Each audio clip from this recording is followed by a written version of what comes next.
What's up, everybody? Welcome to CFP Talks. We are so excited to share this episode with you today. This week, Raman and I break down the most difficult type of time value of money calculation. And we go through this with you step by step with a written example on our board with a pen. And we show you the actual steps of how to break down that monster retirement calculation, that monster education calculation that takes multiple steps, that has a bit of nuance to it, that can get really, really confusing.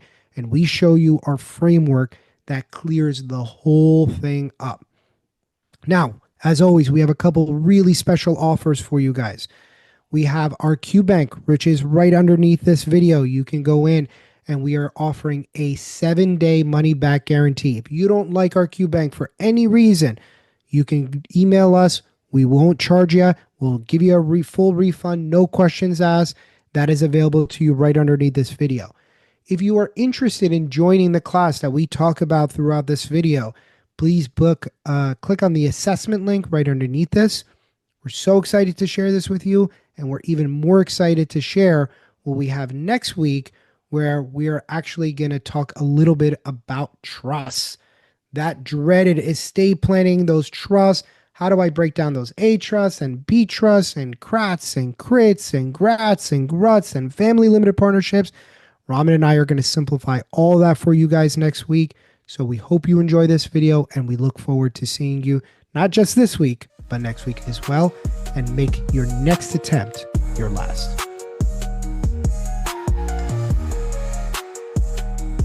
What's up, Raman? Yeah, you know what, dude? I had to go to the doctor's office for my kid. I'll say this: when you have an infant and they got gas issues, they're not gonna just release it. They're gonna release it in anger and frustration and a lot of crying. Oh, oh. I feel bad for a little man, though. I know, man. I Yeah, feel bad for a little man. That's got to be so uncomfortable. it is. And like I woke up in the middle of the night like few times last couple of days. And usually like my wife wakes up and she handles it. And I know that if she's not waking up, I know that she's burnt out. And Yeah. then the kid woke up and he's just like screaming, right? Mm. And now obviously like I'm annoyed. It's like 2 o'clock, 3 o'clock, 4 o'clock in the morning. But the first thing that goes in my mind is like, man, I wish I could help you somehow. Yeah. It just you feel Mm. so bad for him, but Yeah. and you're pissed off at the same time too. Dude, that's got to be like waking up in the middle of the night to like get up and pee pisses me off. I'm like, Yeah, oh, yeah, yeah. but like now getting up and having to be up and then trying to fall back asleep, it's like, it It's sucks. yeah, it's annoying. It's annoying. But no, it's better now. Things are taking it one day at a time. They're looking up. Yeah, yeah, always, always, always. Let me ask you a question. Have you ever had a CFP student who was weak at time value of money that ended up passing the exam? Yes. The short answer is yes, absolutely. Do you Because think I it? had to train them on how to be better at being time value of money. All right. Now, all right. Let me rephrase it. Have you had a student who's walked into the exam weak with time value of money? That's something that you didn't figure out until the end. Maybe they hit it really well. Maybe it was something that they never brought up in a tutoring session. They're like, yeah, I'll just do a bunch of TVM. I'll practice my calculator, but I want to only focus on retirement or estate. And like these TVM questions, and we know, look, students can hide it, like, especially in a one on one session. If, the emphasis and we build a plan around some of your weak items, like you come in and we do 4 or 5 or 6 sessions on tax, we never touch time value of money. Right. It just never comes up. And then you kind of are going into the exam and you're going, oh my God. Oh my God. I didn't realize you didn't know your time value of money because it never came up in a session. You kind of hid it from me and now you're walking in weak. Have you ever had a student walk in weak and pass the exam? Yeah, I'll tell you this. If a student does that, then it's a coin flip for them because as you know, the CFP exam, it could be very calculation focused, and in some cases, we've heard students say like, "Oh, I had barely used my calculator maybe 2 or 3 times." But I'll say this: then you're just taking it to a chance, right? If your exam happens to be heavily on a calculator based questions like time value of money, then you're getting majority of these questions wrong, which means now you have a higher probability of failing the test at that point. And I think you give up a lot of layups. Oh my God, yes. Like, I mean, time value of money is something that should not be hard on the test for you. Agreed. I think by the time you get to the test, it's something that you have to have worked out. I'm not saying time value money is an easy topic, but by the time you get to the exam, it has to be something that you're somewhat fluent in, that you can't only identify and be able to do the math, but you have to be able to identify the conceptual. That right there, what you just said. Thing is, a lot of people, they say, I'm good with time value of money. I'm like, okay, fair. So, and I'll just put a question in front of them. I'll say, what's the question asking me? And they'll just start using like, the step one, two, three, four. I'm like, Yeah, no, no, no. What's the question asking me? And they can't identify what the question is asking, even though they may feel like they're really good at time value of money. Thing is, I feel like the time value of money questions are more like a 50-50 split. And what I mean by that is 50% of the question is you got to know how the calculation works. And then sure. the other 50% is you got to know what the question is asking you in that timeline, because that's when people make mistakes. I think everybody feels like they're good at time value of money when I'm good at my keystrokes. I can identify a present Right. value, I can identify the payment, I can identify the future value. I think where time value of money starts to get difficult is when they start introducing nuance, Yes. which, as a certified financial planner, you should be able to do. This shouldn't be a foreign thing to include inflation or to have a client that wants to leave money to their children at the end of their retirement plan or figuring out a education calculation where there are multiple rates of return. It's funny you said that right when you say like where the client wants to leave money to the children at the end of their retirement. Immediately, I knew exactly on that timeline where that number needs to go. Exactly. And I think when you're just keystroke happy, uh, wh- what what keystroke is that? And Yeah. you're sitting there going, well, what are we doing to begin with? Because remember, your keystrokes are your reflection of your timeline, not the other way around. Right. And that's why, for us, we use the timeline method a lot to help visualize what's going on. Mhm. And I think this all kind of comes to a head when you're doing those really difficult four-step retirement calculations or those four-step education calculations, when you're doing things like IRRs or NPVs, and then you're asked to interpret it. And I'm telling you, I can give you a very hard time value of money question without having you touch your calculator, where Right. I will give you the numbers and then ask you to interpret it. And I feel like that's where most people come in short for time value of money questions because, like you said, they become so keystroke happy. They're like, yep, I know my calculator, my 10B2, my HP12, or my TI. It's kind of like it's not the calculator that's going to help you answer the question. It's about how you look at the questions and clearly identify what the question is asking you.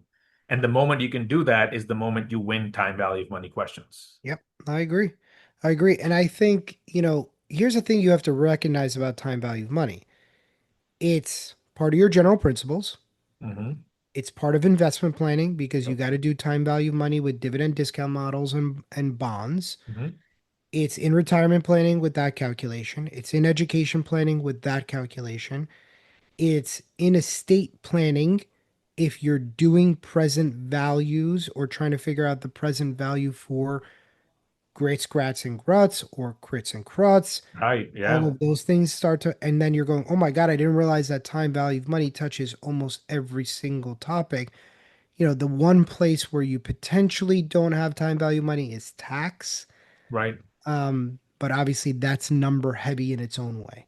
Yeah, I mean, if you think about it, like, you as a financial planner, as you're speaking to clients, you talk about the future value. I mean, you don't say the word future value, but you talk about the amounts in the future, what that's going to look like today. And that covers estate planning, retirement planning, education planning, all these concepts in real life. And the CFP board obviously wants you to, I feel like CFP board in our industry, CFP exam is literally the only exam that actually focuses on the things that you should be doing in your practice. Correct. Unlike like a series 7 where they're teaching you about options and I feel like 9.9 out of 10 people don't do options in their practice, basically. Right. Yeah. I mean, that's true. I mean, and the thing is I think that is relevant in its own way. Like, I think that when you look at some of those exams, and I will give it to FINRA and CFP, they have made the exams far more relevant. Yes. Well, You know, yeah, I would say since the beginning of dawn time to as of now. correct. Like, Yeah. and I will tell you, when I took my Series 7, that options portion I used immediately because clients were calling in and doing options orders where we had Mm, clients doing cover calls. I see. And we had clients with pretty large stock positions that were buying puts or selling covered calls. Sure. We had clients with massive portfolios that were buying index options. Right. We didn't have necessarily options traders, but we had people that were strategically using them as part of their portfolio. And you're right. I think that the misinterpretation is I don't do options. I'm never going to trade options with my clients. But what if you have a client that walks in with 10,000 shares of a security that is their entire net worth? Yeah. You Yeah. can't diversify it immediately. Well, you got to be able to do something, and that's where exams like the Series 7 and the CFP are saying, yes, we understand that you don't have to be a product expert on everything, but you have to know enough that you can go back and present an actual solution. Because I had a client when I was practicing, 50% of his net worth was one stock. The dude, he was my biggest client. He had $8 million. $4 million was in a single stock. He worked for a private equity company. As Mm, part of the IPO, he got a lot of shares, which he put in trust for his kids. Him and his wife had a bunch in their joint account. They put some in trust. They put some in their retirement account. They had tons of this. And all I did with him was do either covered calls or protective puts because he had so much tied up. yeah. And thank God we did because the stock sank and we were able to sell it at higher prices. And I said, look, you're going to have to suck it up and pay the taxes. And we projected those taxes for him as well. And we tried to be strategic where we bought options at different times so we could spread it across different tax years. Yeah. That's the solutions that we're here to do. So when you think about this time value of money, don't look at it just going, e-money is going to do the calculation. Yeah, e-money will do the calculation. You're right. But if you don't know what you're inputting and you get Hmm. that lazy or you get where you're not understanding what e-money is doing, you could be inadvertently putting something in front of your client that's completely wrong. Right.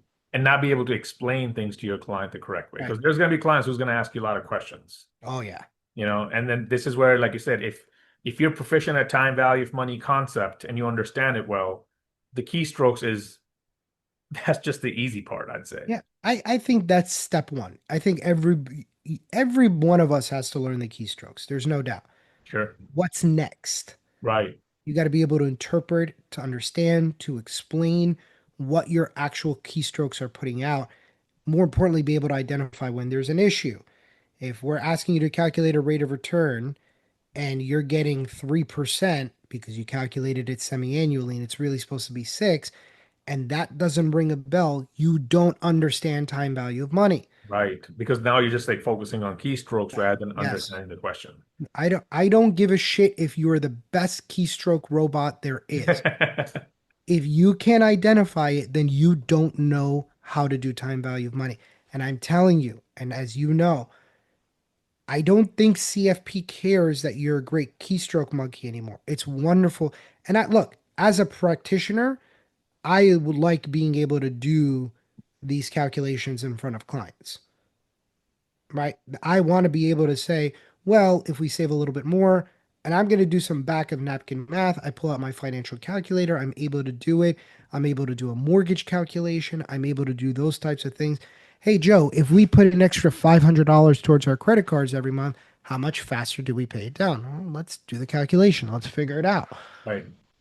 I mean, that is building trust with your clients, it's building rapport with your clients. And more importantly, you're now in it with them. You're Hmm. figuring it out side by side with them. Isn't that the whole point of this certification? You get Right. to be in it with Exactly. them. Yeah. Yeah. Should we look at a problem?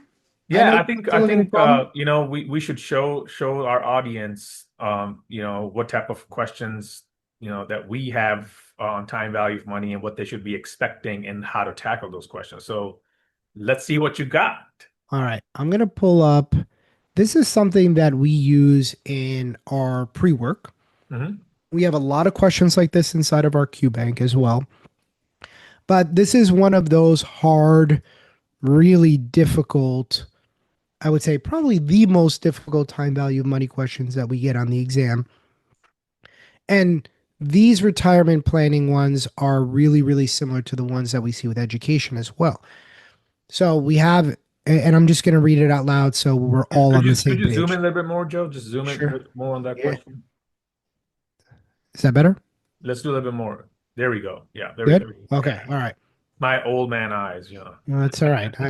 That's why you got to get LASIK surgery. Right. Turn them into young man eyes real fast. It was funny when I actually got LASIK surgery 2 years ago, and I'm like, if I lived 100 years prior, I would have gotten mauled by a bear, not even know it was coming. Oh my I God. was so blind, but that's neither here nor there. All right, Chris is a client that came into your office looking for help with his retirement. He's very financially successful, made a ton of money from his businesses, and has been married and divorced 3 times. He's beginning to think about the future and wants to turn his hard-earned money into retirement income. He's 52, wants to reduce his hours at 60. He plans to work part-time and make 5K a month. He spends roughly $40,000 a month and wants to keep his lavish lifestyle in retirement. Ooh, Chris is bougie. He knows he will have to save extra money to counter inflation. He anticipates on inflation being at 4% and thinks he can keep up his aggressive investing at 9% a year. Chris's family has plenty of longevity and he thinks he will live to age 95. If Chris has $4 million saved already, how much additional money does he have to save? Dude, you know what's funny? I'm literally dealing with the client like that right now. I literally signed up a client. They're burning 500 grand a month. Oh, 500 grand a year. My fiance always says that when you start writing practice problems from thing with people and situations that you've dealt with, you're officially a teacher. And I was like, I mean, and I wrote a lot of these questions based on old client situations. This was when I was at Smith Barney. This was pretty much one of my clients. He was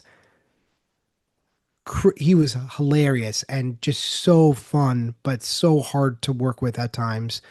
But he was a wonderful client. He had sold 2 businesses. He was absolutely brilliant. He was married to his work, hence his 3 divorces. He had like 6 kids from 3 marriages. And then he was like, and then all of a sudden, I don't know what happened. It was like the light switch went on. He's like, I got to do something. I got to save more money. I got to save more money. And I was like, okay, all right, let's do it. And we sat down. I remember we sat in my office for 4 hours one day. We like sat down for 2 hours, went and got lunch, came back, sat down for 2 more hours. Yeah. And this was kind of the situation. So, where do you start here, Raman? You know, um, Obviously there's a lot going on in this question. We first, if I'm a student, I want to make sure I have a little like a mental check mark. Do I understand what the question is asking? Right? Now the question is saying, okay, please calculate the amount they need to save if they do one lump sum, or please calculate the amount they need to save if they plan to do so annually. So we know, okay, the question is asking us those things, but understand, like, okay, where in the timeline am I trying to find this information? And then I would say dive into finding the relevant data. Is Okay, so a lot of that. let's backtrack and look at this timeline. Yeah. Okay. So, I this is a timeline that I draw out every time. You've seen me do this 100 times in class, Hmm. and I call it the box method. But I like drawing a timeline, and you call this the wall, which I actually really like. But I always draw it out with on the left hand side. I draw a line. This is retirement. This is death. So I like to draw these as 2 lines. Just disregard this for now and just focus here. Age on the left hand side, cost and savings. Yep. And then this is our box method. So we always have a framework that we're following, and we always follow the framework in the same exact order. And then we can answer any one of those questions along the way. Yep. Okay. So let's redraw it for Chris. Let's come back down to Chris here. And I'm going to start drawing out this timeline, which I always make a big line at the front, a big line at the end, a smaller line in the middle to represent retirement. Mhm. And I always do age, cost, and savings. And then we do one, two, three, four. This is our order of operations. Okay, so with Chris, Raman, what do we need to identify here? So what we got to know how old he is and when he wants to retire. So his age, like you said. Okay, so what should we put across the top? All right. So we know he's 52 Okay, and he wants to reduce hours at 60. He'll work part-time. So 60 is retirement and he plans to live to age 95. okay, I like it. So good starting point is get your timeline in order and make sure that you understand the frame of reference. Right. Okay. See how we're not even using the calculator just yet. We're just Calculator, yeah, excellent. Good point. Like we haven't, I know that everybody's first instinct is, okay, let me start grabbing my calculator. right. I always like to start here. So Yeah. now let's talk about this cost line. And this cost line identifies what the cost of retirement is now per year and what it will be in the future. You Right. can do this on a monthly basis, you can do it on an annual basis. My preference, and for most questions on the exam, it's typically done annually. Mhm. So his cost of retirement is 40. 40,000 a month today. Now, that's another thing what you just said. You said 40,000 a month today, and the exam could throw that word today to in the future, and that changes the whole concept of costs. So keeping that in mind is very, very, very important. Are we talking $40,000 a month in today's dollars, or are we talking $40,000 a month at the time he retires? Yeah, so we're being told today he wants to keep his lavish. He knows he'll have to save extra money to counter inflation. So everything they're telling us is he wants to keep his lifestyle up. Right? Okay, I'm going to take that 40,000. I'm going to multiply that by 12. So 40,000 times 12 gives me 480 grand. All right, Raman, what do we do in step 2? Now, since we know that this is the expense today, well, what's that expense gonna look like when he retires? Excellent. So how do we adjust it? See, this is where a lot of people they start throwing things off. They'll start using either the inflation adjusted rate of return, or they'll start using a growth rate for some reason. I've seen people do that. But the way you want to think about it is that expenses they inflate, especially when you're going into retirement.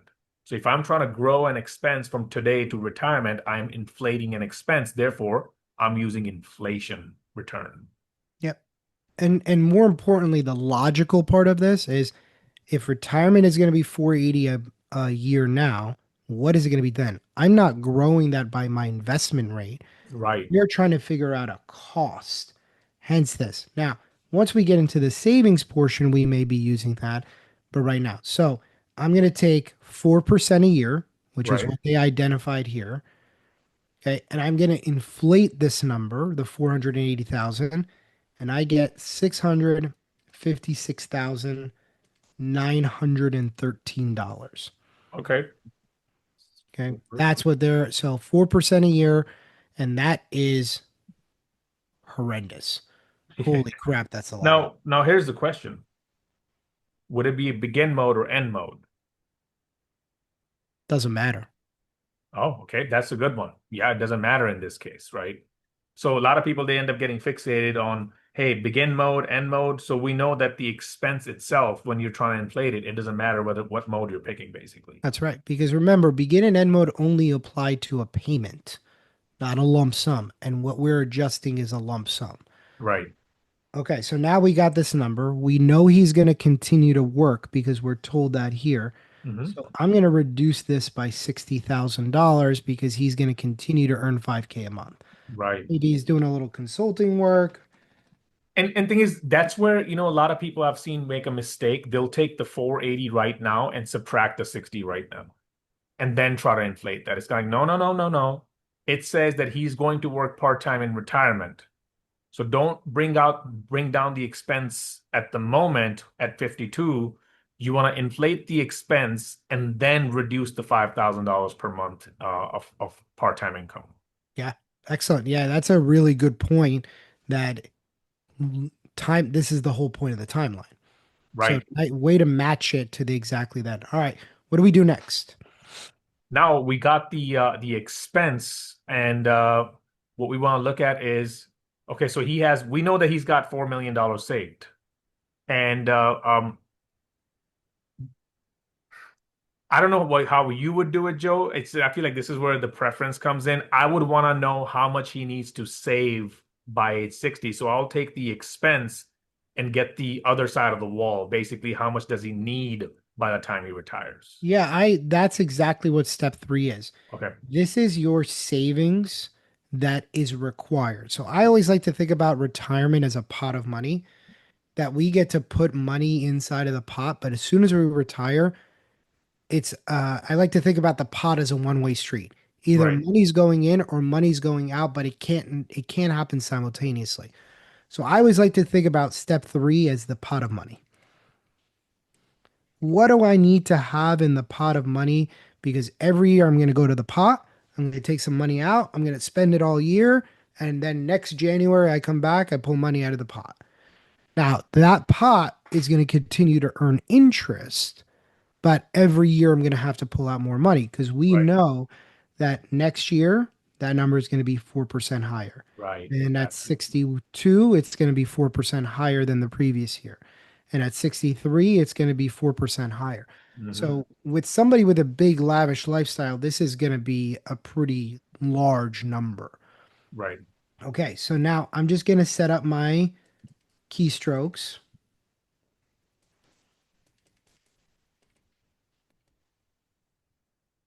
And I'm just going to get rid of this, my pot of money down here, just so we can make some more room for the mode.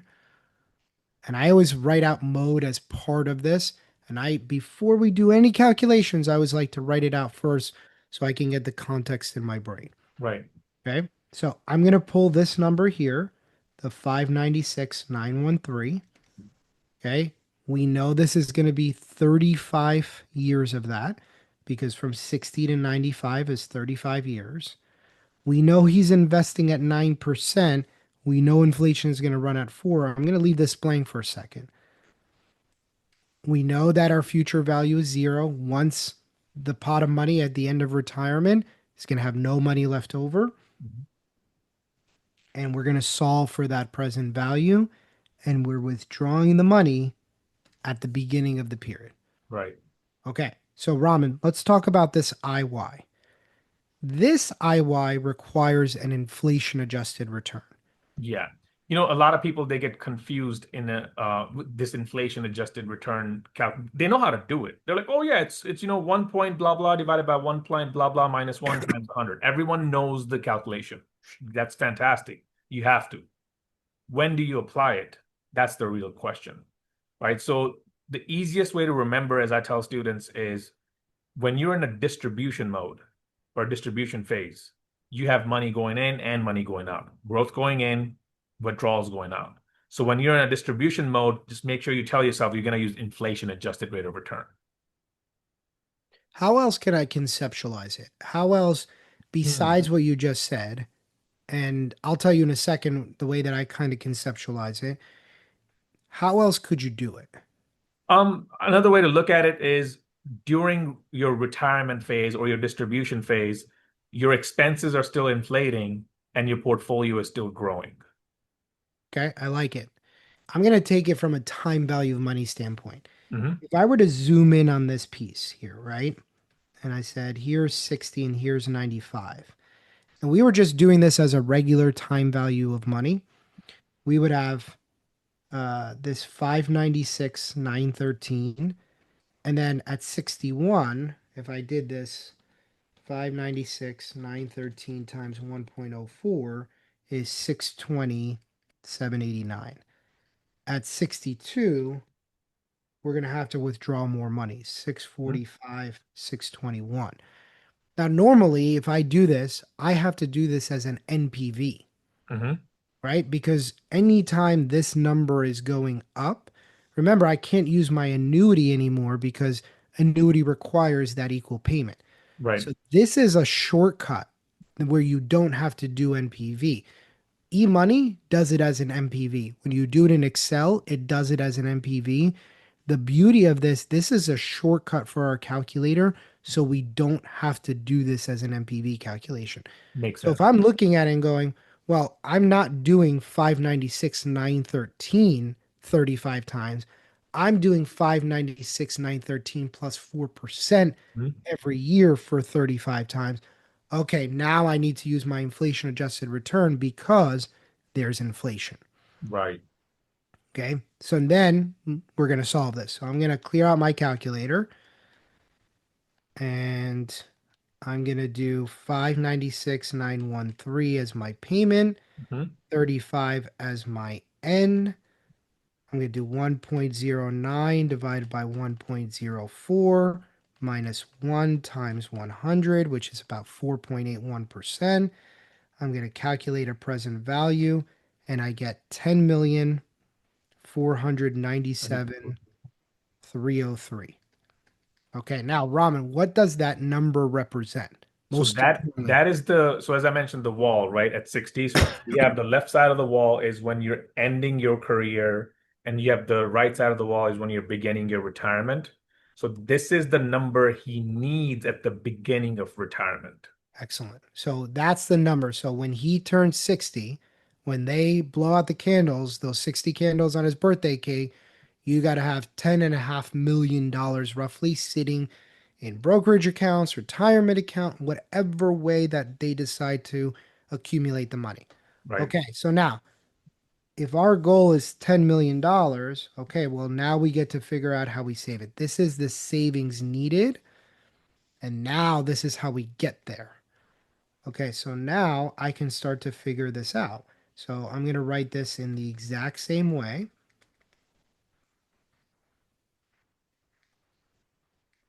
where, okay, now how do I actually save for it? Do I do it as a big lump sum? Do I do it annually? And we're asked for both here. Right. And Okay, one thing I want to add, Joe, is when people are not confident with their time value of money questions, what they'll do is they'll take this, $10.497 million number, and they'll just try to plug it into something, like something that sounds like it'll work. They'll try to either throw that into present value, right? And or they'll say like, well, the payment is too large, so I don't think it's payment. But yeah, this is where your confidence comes in with time value of money, where you need to clearly say, okay, $10.497 million is the number that I need at age 60 when I start retirement, yeah, which now translates in, remember, I'm not 60 yet, I'm 52. Now that $10.97 million actually needs to be at my future value of my timeline of now until I retire. yeah. Okay, so which one do you want to do? You want to do the lump sum or do you want to do the annuity? Let's do the lump sum first. You want to do the lump sum? Do All the lump right, sum. do the lump sum for us, Raman. Do the lump sum for us, Raman. Yeah, whenever So you're ready. 10,497,330. So we're going to set it up where we Mhm. have our 10,497,303.85 is now our future value Mhm. because that's the amount that we have to have. Now, Raman, do I put the $4 million in as my present value? Oh, see, that's where it gets tricky for students, right? They're like, but wait a second, wouldn't $4 million be my present value? It's like, well, if you put that, but what are you trying to find? Are you trying to find, we said we're trying to find lump sum. Right. Does that mean that goes into payment? Because if you put it under payment, now that's going to be every year. So that's the Correct. payments per year. That's the annuity payment per year we're talking about. So in Right. this case, we don't add the 4 million because we want to see what the raw number that I need to have today that'll Interesting. that'll go to $10.4 million. Ooh, and that's the key right there is knowing I am solving for the present value.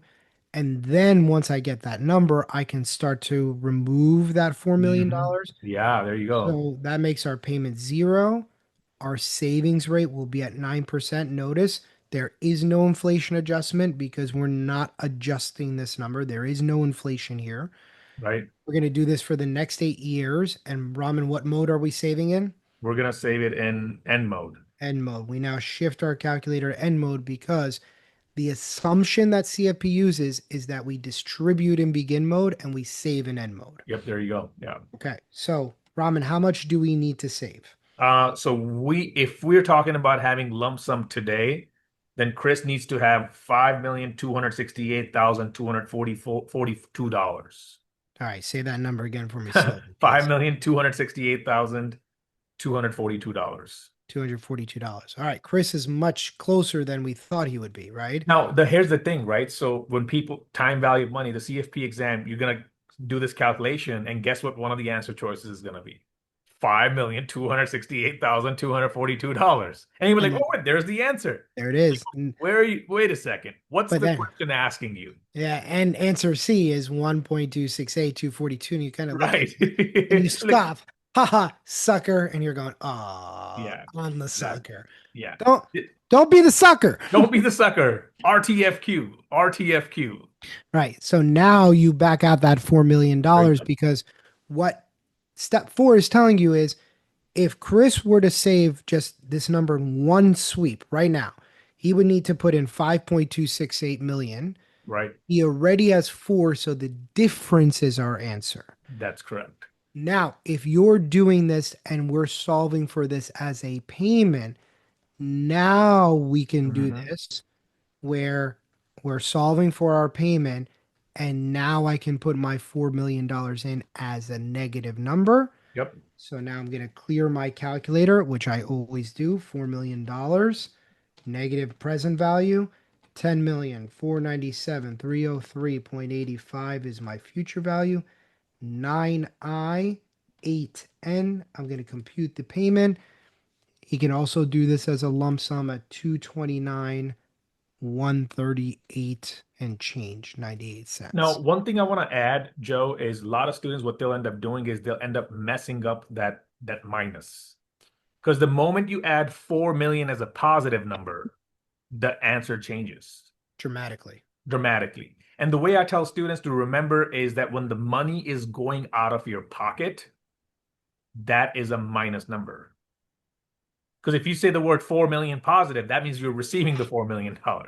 Correct. Yeah, and you're going to get some funky number. Yeah. And if CFP feels like being like mean, they'll put that number in there as Oh, well. yeah, they will. Where it's like, oh yeah, you got to save $10 million. Saving $1 million a year doesn't seem like that crazy of a number. And so you got to be very, very, very, very careful here with all these little details and these nuances. And I would say this is the absolute best framework that we have. It is pretty refined. And if it's something that you can start to really, really embrace and start to make it your own, you're going to find yourself in a really good position. And, this is something that we've used. Raman is now joining me for our third class. I've used this in probably the 10 classes that I've done, not even counting all of our one-on-ones. This is obviously something that we both refined and kind of independently came to very similar conclusions on Yeah. how to teach this, where it's like, if you found this to be a good way and I found this to be a good way, it's probably the best way because we've done a bunch of trial and error as well. Here's the most important part. Don't discount, no pun intended, don't discount your time value of money. This is an incredibly important part of the exam. And even if you're not necessarily the best technician in terms of the calculation, you have to be able to interpret these numbers. Yeah. If I gave you that number and I said, hey, I did this calculation, it is $229,000. Tell me what that actually is. And you can't tell me that that's the amount of money, even if you don't have to do the keystrokes yourself. If you can't interpret it, you're going to find yourself in deep doo doo. You got to be able to reverse engineer it. You want to be, and then thing is, this is something that we're going to be using in our entire career for the rest of our lives. Correct. As long as you're going to be a practitioner and you're going to be talking to clients about how much they need to set aside or how much they need to have, be good at it. Don't rely on the calculator or e-money calculations. If you're good at it yourself, it's going to bring a lot more credibility. So this is beyond the CFP exam, in my opinion, right? You have the opportunity to craft really good skills to be a good practitioner while you're studying for the CFP, right? And that's why the CFP board puts emphasis on the time value of money questions, whether it's using the calculator or from a concept perspective, because they want you to be good at it, because that's something that's going to stick for the rest of your, CFP career. Yeah. I will tell you, the first time I ran a mortgage calculation in front of a client on my calculator at their dining room table, they thought I was the smartest person they've ever met. It's so funny. Like I've pulled out the calculator. They're like, "What is that?" I'm like, "Oh, that's Yeah. the financial calculator." I've had so many people say, "What is Huh. I'm that?" like, it's an abacus. It's an old Egyptian tool that nobody in America is privy to. Oh, It's not available on Amazon for $35, I promise. say hello But to my little friend. right, but like again, it is, again, it's an excellent client building tool, but more importantly, like having those conversations where you don't necessarily need to go back to your office and plug it in. It interrupts the conversation. You have momentum in the conversation, especially with a newer client. It's important that your letters mean something. Yeah. And I'll say this, Joe, even, I know, yes, you could go online and find a calculator online and plug these numbers in. I've had meetings where I can do that, but I still choose to use my calculator because For I real. want my clients to know that I'm not just relying on some random website to give you the calculation. I'm actually using the math that I've learned as the certified financial planner. And I don't care. There could be millions of calculators out there. Clients know about them too. But the moment you pull out the calculator and you could demonstrate your competence to the client, I think it's an immediate win and immediate credibility builder for your relationship with the clients. Yeah, and think about how you look in front of clients if you're going into an online calculator that they can go into. Now Yes, I'm just giving them license to start doing calculations themselves that they don't necessarily know what they're doing, right, right? And it's very different if you teach them how to use that calculator as opposed to them just popping in a bunch of numbers. I mean, I can do it too, right? Like, and that's the thing is that, this expertise that you're bringing to the table, if you're going to bring the expertise, bring the expertise, be the expert. Don't let your client, because, again, if you're a doctor and somebody comes in with a WebMD readout and you're like, okay, great, but let's go through it together right, because I need you to understand that what you're reading and interpreting, maybe you don't necessarily have the know-how. Okay, right, you're misinterpreting something. And the same thing for us is that even if a client shows up, and they will show up, there's so many tools online. They can go into Chat GPT right now and say, I want to have this amount of money in retirement. What do I need to have? And by the way, don't do time value money in Chat GPT. it's gonna get wrong. It's completely wrong. But clients don't know that. And those are the things that you're battling. So go in, flex your muscle, and be the professional that they can rely on, as opposed to somebody who's just a number cruncher. Right. Absolutely. Absolutely. I'm going to show you how we get this number, but more importantly, I'm going to show you how we interpret this number. Exactly. And that's the key. That's the key differentiator for somebody being really good at what they do and when it comes to being a practitioner or taking the CFP exam versus just kind of relying on, hey, I know my keystrokes. I just got to figure out the how. Like knowing your keystrokes is once again half of the battle. The other half of the battle is truly understanding what the question is asking you and being able to interpret it and then use the calculator. Right? Be the pro. Be the pro. Be the pro. So, with that being said, we hope you guys enjoyed this episode. As always, with any questions, comments, or concerns, reach out to Raman or myself, and we will see you guys next week.